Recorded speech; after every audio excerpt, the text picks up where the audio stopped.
In a small, peaceful town nestled between two misty mountains, lived a 17-year-old boy named Arjun.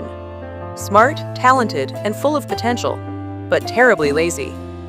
His favorite phrase, "There's always tomorrow," homework, tomorrow, chores, tomorrow, dreams, someday. He spent his days scrolling through his phone, playing video games, or just lying around. His parents tried, teachers warned, friends begged, but nothing worked. Time was slipping through his fingers like sand, and he didn't care. One morning, his father, frustrated and helpless, took him to an old shop at the corner of the town, Mr. Walter's Clock Emporium. They arrived at a small antique store at the edge of town. A crooked sign above the dusty door read, "Mr. Walter's Clock Emporium, time waits for no one." Inside was a different world. Hundreds of clocks ticked in perfect chaos. Cuckoo clocks, pocket watches, grandfather clocks. It was as if time had a voice, and it was whispering, "Hurry!" Behind the counter stood Mr. Walter, a man in his 70s, with snow-white hair, steel blue eyes, and hands stained with oil and wisdom. Ryan smirked. "So, what is this? A museum?" Walter chuckled softly. "No, my boy. This is where people come when they've lost time and want to find it again." Walter looked at Ryan and said, "You're not lazy. You're just unaware of the value of what you're wasting. Give me 7 days and I'll show you what time really means." Ryan shrugged. "Fine, but don't expect a miracle." Walter smiled. "Time is the miracle." Day 1. Walter placed a broken silver watch in Ryan's hands. "Fix it." Ryan laughed. "I don't even know how this works." "Figure it out," Walter replied, walking away. Ryan spent the day trying, watching videos, turning screws, failing over and over. Frustrated, he tossed the watch aside. "I'll finish it tomorrow." Walter appeared beside him. "That's the 4th time you've said tomorrow today." He picked up the watch. If this watch said that every day, would it ever tick again? That question haunted Ryan all night. From day 2 to 4, Walter gave Ryan tasks, organizing old gears, helping customers, polishing dusty clocks. But there was one strict rule. You only get 8 hours each day.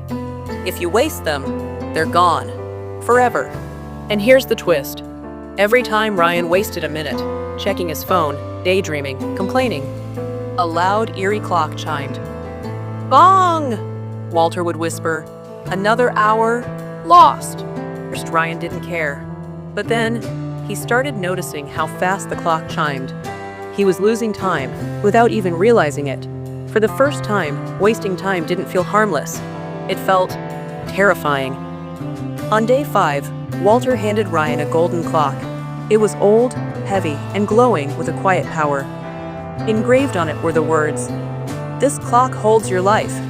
Every tick, a step closer to the end. What will you do with the next one?" Ryan couldn't stop staring at it. "What does this mean?" he asked. Walter replied, "Imagine if you could see your time running out. You'd stop wasting it, because you'd realize time isn't something you spend, it's something you live." That night, Ryan didn't sleep. He was too busy thinking. For the first time, he felt urgency. Purpose. Day 6. No tasks, no instructions. "What am I supposed to do today?" Ryan asked. Walter smiled. "That's the test. You now understand the value of time. What will you do with it when no one is watching?" Tempted to relax, Ryan picked up a book. Then he organized the messy tool bench, then repaired 2 watches. Voluntarily. As the sun set, Walter placed a hand on his shoulder. "You've passed." On the final day, Walter gave Ryan the golden clock. Ryan said, "I can't take this. It belongs to you." Walter shook his head. "It belongs to anyone who understands time. You do now." Arjun left the shop with a strange sensation. He felt alive. Every second felt precious. Every moment mattered. Years later, years passed. Arjun became a motivational speaker, a successful author, and the founder of a time management app used by millions. His first book, The Clockmaker's Gift, How Time Taught Me to Live. On his desk sat the golden clock, still ticking. And every morning, Arjun would whisper to himself, "The next tick is my chance. What will I do with it?" Moral of the story: time is your greatest asset. Every second you waste is a piece of your future lost forever. Stop waiting for someday. Start now, because time waits for no one, never comes back. Stop saying, "I'll do it tomorrow." Tomorrow is not guaranteed, but now is your superpower. Use it, live it, don't waste it.